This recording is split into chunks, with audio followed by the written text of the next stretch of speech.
नमस्कार मित्रों, स्वागत है आपका एक बार फिर से आपके अपने चैनल साहित्य दर्पण पर।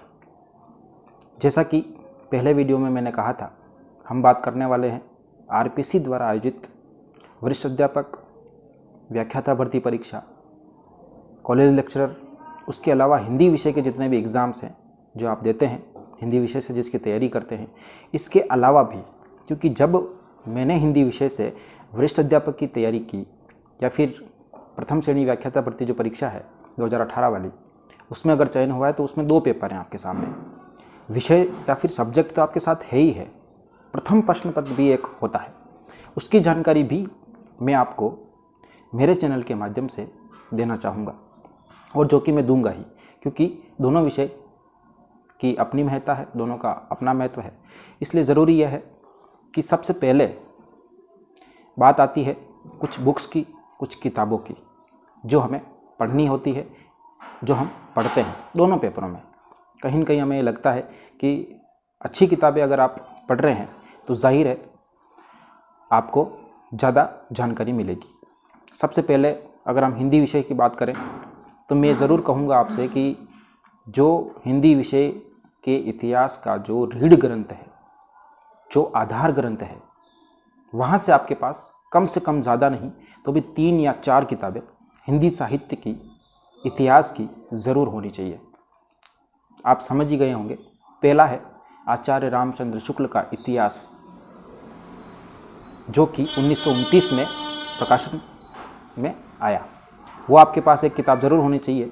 दूसरी डॉक्टर नगेंद्र का इतिहास, डॉक्टर नगेंद्र और डॉक्टर हरदयाल ने इसको संपादित किया, वो भी आपके पास होना ही चाहिए। ये बात ध्यान रखिए कि जब आप आधार ग्रंथ आपके पास होंगे, आपके पास बेसिक ग्रंथ जब आपके पास होंगे तो आपको औरों से अलग करेंगे। गाइड सब पढ़ रहे हैं, मैं ये नहीं कह रहा कि कोई गाइड बुरी है या फिर ख़राब है, सारी गाइडें अच्छी हैं, सारी गाइडें अपने हिसाब से महत्व रखती है। लेकिन जब हम बात करें डॉक्टर नगेंद्र के इतिहास ग्रंथ की, तो ये खुद अपने आप में इतना बड़ा है, और जो भी गाइड आप लाते हैं, प्रथम श्रेणी के लिए हो या फिर द्वितीय श्रेणी अध्यापक के लिए हो या फिर किसी भी एग्ज़ाम के लिए हो, उनका जो आकार है वो भी अमूमन इसी आकार की आती है। थोड़ी सी वो बड़ी होती है चौड़ाई में या फिर लंबाई में, लेकिन अमूमन आकार उनका, इसमें भी 800 पेज है, अमूमन आकार यही आता है। तो क्या आपको लगता है कि उस गाइड वाले ने पूरी नगेंद्र की किताब को वहाँ छाप दिया है? जो कि वो नहीं छाप सकते, क्योंकि इसके पहले पेपर भी लिखा हुआ है कि मुद्रण का जो सारा अधिकार है वो इस राजकमल प्रकाशन या फिर वाणी प्रकाशन, जहाँ से ये निकलती है मयूर पेपर बैग से, उनको जाता है। तो जाहिर है कि कोई भी किसी की किताब की कॉपी तो कर नहीं सकता, तो वो वहाँ से कंटेंट ही ले सकता है। इसलिए आपके लिए ज़रूरी है कि क्यों ना हम उसी बुक्स को पढ़ें, उसी किताब को पढ़ें जहाँ से उस गाइड वाले ने मैटर उठाया है। तो ये आपकी सबसे पहली प्राथमिकता है। मैं कहूँगा कि किसी भी परीक्षा को क्रैक करने की जो प्रथम रणनीति में जो पहला पॉइंट आता है वो है अच्छी किताबें। अच्छी किताबें वही होती है जो किसी ऐसे संस्थान से, खास तौर से जब हम हिंदी की बात करेंगे तो 3 या 4 प्रकाशन है जहाँ से ये किताबें निकलती है। पहला है वाणी प्रकाशन नई दिल्ली, दूसरा है राजकमल प्रकाशन, लोक भारती प्रकाशन। ये ऐसे प्रकाशन हैं जिनकी किताबें ऑथेंटिक होती है। अगर आपके द्वारा कोई भी क्वेश्चन, जब भी आपको लगे कि ये क्वेश्चन मैंने इस किताब से या फिर नगेंद्र की किताब से या आचार्य शुक्ल की किताब से पढ़ा है और लगा कि ये सही है, तो उस पर आप आपत्ति भी दर्ज कर सकते हैं। लेकिन हम पढ़ते हैं गाइड, तो फिर हमें कहीं न कहीं असमंजस की स्थिति हमारे सामने पैदा होती है। तो सबसे पहले मेरा आपसे यही निवेदन रहेगा कि आप अच्छी किताबें चुनना सीखिए कि किन किताबों से आप पढ़ें, ताकि आप सफलता के नज़दीक पहुंच सकें, सफलता को पा सकें, अच्छा मुकाम हासिल कर सकें। गाइडों के पीछे दौड़ना बंद कीजिए।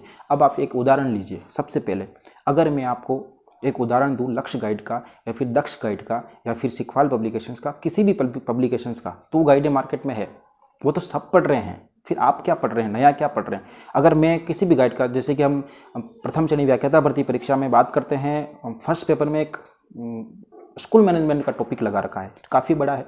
उसमें अगर मैं बात करूं व्याख्याता भर्ती परीक्षा की, जब मैंने तैयारी की थी तो सबसे बढ़िया जो गाइड थी या फिर सबसे बढ़िया जो किताब मैं खरीद के लेके आया वो थी फर्स्ट ग्रेड के लिए शैक्षिक प्रबंधन, राहट पब्लिकेशंस की गाइड मैंने खरीदी और मुझे लगा कि इसमें सबसे अच्छा मैटर है। तो ये सिर्फ मैं अकेला व्यक्ति नहीं हूँ, और लाखों बच्चे थे जो राहट पब्लिकेशंस को पढ़ रहे थे। समझ रहे हैं आप मेरी बात को? क्योंकि जो मैं पढ़ रहा हूँ वो भी पढ़ रहे हैं, तो फिर तो आप एक समान हो गए। आपने नया क्या किया? क्योंकि अब हमारे पास जब मैटर ही नहीं है, जब अपने पास कोई दूसरी किताब ही नहीं है, तो फिर हम क्या कर सकते हैं? ये तो चलो आपकी मजबूरी होगी कि राट पब्लिकेशन जब सब पढ़ रहे थे तो मैंने आपको बताई, आपने दूसरे को बताई, आपने तीसरे को बताई, तीसरे ने चौथे को बताई, सब ने राट पब्लिकेशन पढ़ी, तो कोई ज़्यादा दिक्कत वाली बात नहीं है। तो वहाँ अपना मुकाबला, कोई दिक्कत वाली बात नहीं। लेकिन जब यहाँ पे अपने पास बेटर ऑप्शन है, जैसे कि मैंने आपको नगेंद्र बताई, शुक्ल बताया, इसके अलावा और भी है। डॉक्टर बच्चन सिंह का हिंदी साहित्य का दूसरा इतिहास, डॉक्टर बच्चन सिंह की किताब है। तो यहाँ से कंटेंट डायरेक्टली जो आपसे पूछा जा रहा है वो यहीं से उठ के आ रहे हैं, तो क्यों ना हम वही पढ़ लें। आपको पता होगा रामायण का एक दृश्य, जब हनुमान जी संजीवनी बूटी लेने गए तो उनको जड़ी बूटी समझ में नहीं आई कि क्या लें, इसलिए उन्होंने पर्वत ही उठा लिया।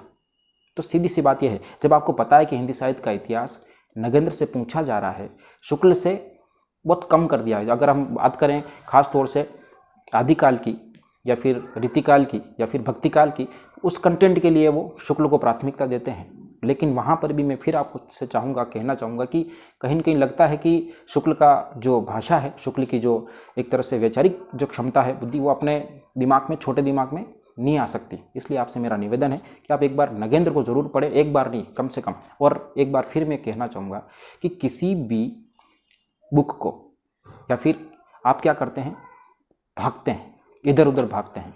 आपने अपने उस दोस्त से भी नोट्स ले लिए, आपने अपने उस दोस्त से भी नोट्स लिए, सबके नोट्स का लेके आपने ढंगला लगा दिया। एक तरह से कह सकते हैं मेवाड़ी भाषा में कि ढंगला कर दिया।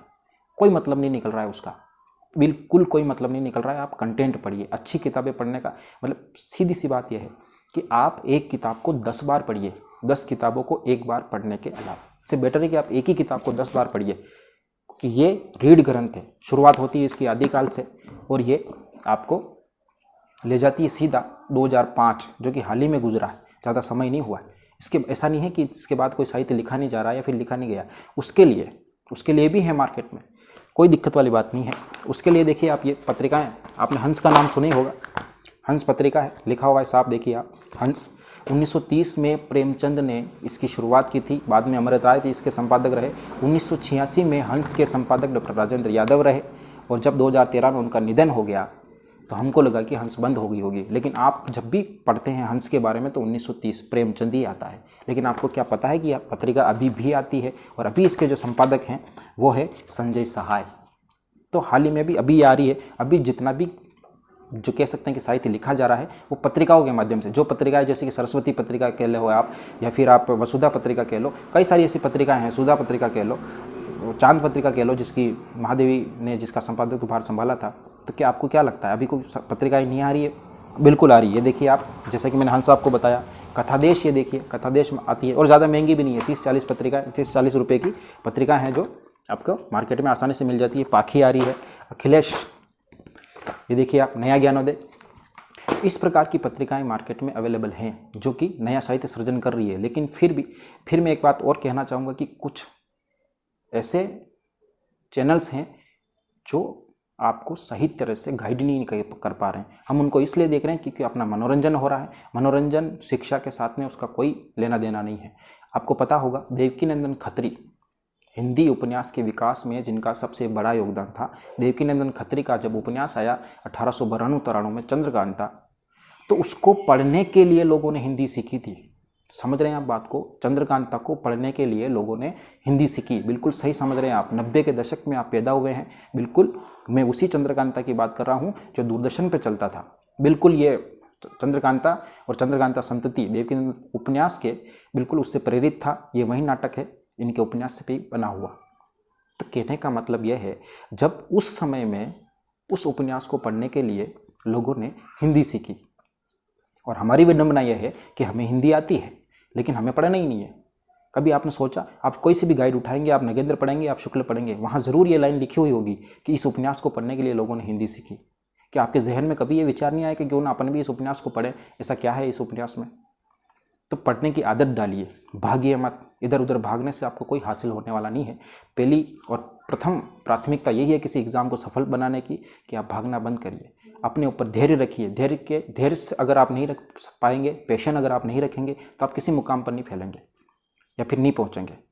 सीधा सा मैं यही आपसे कहना चाहूँगा कि धैर्य बहुत ज़रूरी है जीवन में, और भागना बंद करिए। पटवारी का एग्ज़ाम आया तो ये भर दिया, कांस्टेबल का आया तो ये भर दिया। आपको धैर्य रखना पड़ेगा, क्योंकि जब पटवारी का एग्ज़ाम की आप तैयारी करते हैं तो उसका सिलेबस अलग है, सेकंड ग्रेड का सिलेबस अलग है, कांस्टेबल का अलग है, तो सबका अपना अलग है। लेकिन हाँ, अगर फर्स्ट पेपर की जब हम तैयारी कर रहे हैं तो जाहिर है मैंने भी RS प्री क्लियर किया, SI किया, तो वो इसलिए क्योंकि फर्स्ट पेपर की मैं तैयारी कर रहा था। तो कहीं ना कहीं वो जब बीच में आए तो ऐसे ही, क्योंकि सेकंड पेपर में जैसा कि आपको पता है SI में हिंदी अपने 200 नंबर की हिंदी आती है, तो मैं सिर्फ हिंदी के लिए गया था कि अपना हिंदी व्याकरण बढ़िया हो जाएगी, क्योंकि सेकंड ग्रेड में पूरी पूरी 100 नंबर की हिंदी व्याकरण डाल रखी है।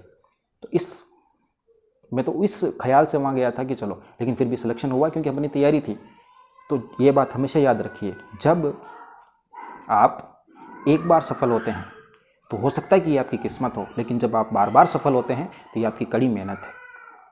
इसलिए आप हमेशा ध्यान रखिए, अच्छी बुक्स, अच्छी किताबें आपके लिए हमेशा मददगार होगी।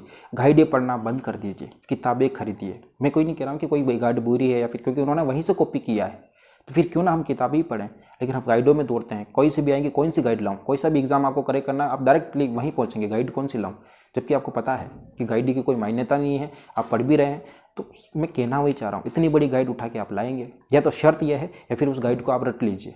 कोई सी भी गाइड उठाइए, आप लक्ष्य की उठाइए, दक्ष की उठाइए, सेकवाल की उठाइए, या फिर परिष्कार की उठाइए, जो भी गाइड मार्केट में चल रही है, कोई भी एक गाइड उठाइए। फर्स्ट ग्रेड के लिए लाए हैं तो चलो उठा के ले आइए, फर्स्ट ग्रेड के लिए दोनों आप ले आइए। मैं सजेशन दे रहा हूँ आपको, फर्स्ट पेपर के लिए भी आप लक्ष्य लाइए, सेकंड पेपर के लिए भी आप लक्ष्य लेके आइए। लेकिन शर्त यह है कि दोनों गाइडें आपको याद होनी चाहिए। जब कोई भी बंदा, जब आप एग्जाम देने जाएं, उससे ठीक एक दिन पहले आपके लक्ष्य की गाइड उठाएगा, ऐसे वो ऐसे खोलेगा और आपसे कुछ भी पूछे तो वो आपको याद होना चाहिए। सफलता आपके कदमों में होगी। लेकिन क्योंकि ये दिमाग 100% है, लेकिन 0.0000 भी आप अपना यूज़ नहीं कर सकते। क्यों नहीं कर सकते? क्योंकि एक ही व्यक्ति था, सिर्फ आइंस्टीन, जिसने ये किया। हम नहीं कर सकते, अपना दिमाग थक जाता है पढ़ते पढ़ते। इसलिए आप वेरिएशन अपनाइए, अलग अलग किताबों से पढ़िए, गाइड के अलावा, है ना। इसलिए मेरा पहला आपसे अनुरोध यही है कि गाइडों को कम प्राथमिकता दें, जितना ज़्यादा हो सके आप किताबें पढ़िए। हिंदी में किताबों की कोई कमी नहीं है, बिल्कुल। आप चाहें तो जितने चाहें साहित्य ग्रंथ खरीद सकते हैं, लेकिन पहली प्राथमिकता आप नगेंद्र को दें। नगेंद्र एक बेहतरीन किताब है। हाँ तो मित्रों, वीडियो के अंत में बस मैं आपसे इतना ही कहना चाहूँगा कि ज्ञान की दुनिया में कोई कमी नहीं है। ये आपके ऊपर निर्भर करता है, आपकी रुचि के अनुसार निर्भर करता है कि क्या आप उसे ग्रहण करते हैं या नहीं। मैंने ये कोई दावा नहीं किया कि मेरे पास बहुत सारा ज्ञान है या फिर बहुत सारा नॉलेज है। मैं तो सिर्फ इतना कहना चाह रहा हूँ कि जितने भी जो बड़े शिक्षक हैं या फिर जो पढ़ा रहे हैं कोचिंगों के माध्यम से, वो सफल हो चुके हैं। कोई 5 साल पहले, कोई 10 साल पहले, उन्होंने हिंदी साहित्य का इतिहास रटा हुआ है। मेरा कोई रटा हुआ इतिहास नहीं है, मेरी वस्तुनिष्ठ तैयारी है। जब क्वेश्चन सामने आता है तो मैं कर लेता हूँ। मैं आपके सामने बिना देखे, बिना किसी किताब के मैं हिंदी साहित्य का इतिहास नहीं पढ़ा सकता, क्योंकि ये मेरे बस में नहीं है। फिलहाल हाँ, हो सकता है कि आज से 10 साल बाद एक तरह से मैं भी उन शिक्षकों की श्रेणी में शामिल हो जाऊं, लेकिन अभी तो कम से कम नहीं है। मैं साहब आपसे इतना कहूँगा कि वर्तमान में जो पेपर की प्रकृति है, किस प्रकार के क्वेश्चन वो पूछ रहा है, किस प्रकार से क्वेश्चन बनाए जा रहे हैं, एग्जामिनर जो पेपर सेटर है उनकी क्या प्रकृति है पेपर बनाने की, उसकी अगर सबसे ज़्यादा अगर उसका कोई आपको नॉलेज दे सकता है, उसका कोई ज्ञान दे सकता है, तो सिर्फ और वो बंदा है जो फिलहाल अभी अभी जिसका सिलेक्शन हुआ है। क्योंकि आज किसी भी अपन जब यूट्यूब के माध्यम से या कोचिंग सेंटर, मैंने खुद कोचिंग की थी 2015 में, जयपुर में कोचिंग सेंटर के लिए गया। आपको एक वाकया बताता हूँ कि उस कोचिंग पे जो शिक्षक, मुझे जिस शिक्षक से मैं पढ़ा, उसने कहीं नहीं बताया कि कौन सा जो क्वेश्चन है वो किस पेपर में कब आया था। कोई लेना देना ही नहीं है। बस शुरुआत की, चलिए शुरू करते हैं हम हिंदी साहित्य के आदिकाल से शुरू किया आधुनिक काल तक। खैर वो बात अलग है कि मैं पढ़ा ही नहीं। बाद में जब मुझे लगा कि यहाँ टाइम बर्बाद हो रहा है, मेरे पास जब बेटर किताब है नगेंद्र की, या फिर UGC नेट की किताब थी, शुक्ल का इतिहास है, वो सब तो है, वो सब मैटर भी है मेरे पास, वो सब आपके पास भी है। लेकिन उस मैटर में पढ़ना क्या है ना, पढ़ते कैसे हैं, ये ज़रूरी बात है सबसे पहले, कि आप कैसे पढ़ेंगे उसको।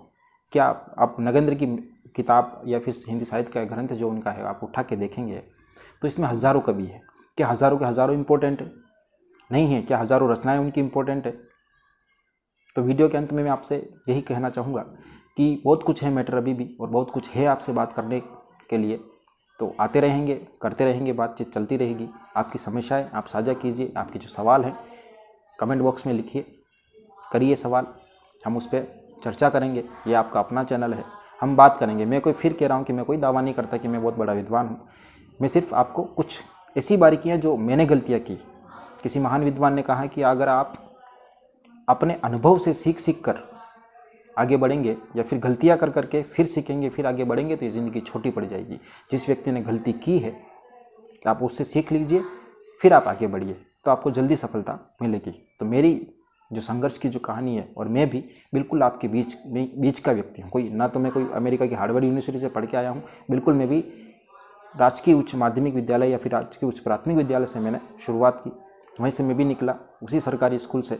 9वीं में भी ग्रेस से पास हुआ। 10वीं जो व्यक्ति, जो बंदा, जो बच्चा 9वीं में ग्रेस से पास हो रहा है, क्या आपको लगता है कि वो 10वीं में फिर पास होगा? तो 10वीं मतलब आप समझ जाइए। फिर स्टेट ओपन से पास की। 12वीं के बाद शिक्षा के लिए शहर आए। फिर कहीं लगा कि तैयारी करनी चाहिए बीए में। कोई खास बड़ा बदलाव नहीं आया। आजकल के जो विद्यार्थी हैं, आजकल के जो रिजल्ट आप सामने देख रहे हैं, 12वीं कला का रिजल्ट आया है, बच्चों के 100% नंबर आ रहे हैं। मतलब हिंदी में भी 100 में से 100 number. How it is possible? ये कैसे संभव हो सकता है? लेकिन संभव बनाया जा रहा है। ये मूल्यांकन के जो स्तर है वो कितना गिर रहा है, आप देख सकते हैं। तो ये बच्चे आगे जाके कैसे पढ़ेंगे, कैसे क्या कर पाएंगे? तो फिलहाल आज की वीडियो में इतना ही। आपसे फिर मुलाकात होगी। अभी वक्त हो चला है आपसे रुखसत होने का। जय हिंद, जय भारत।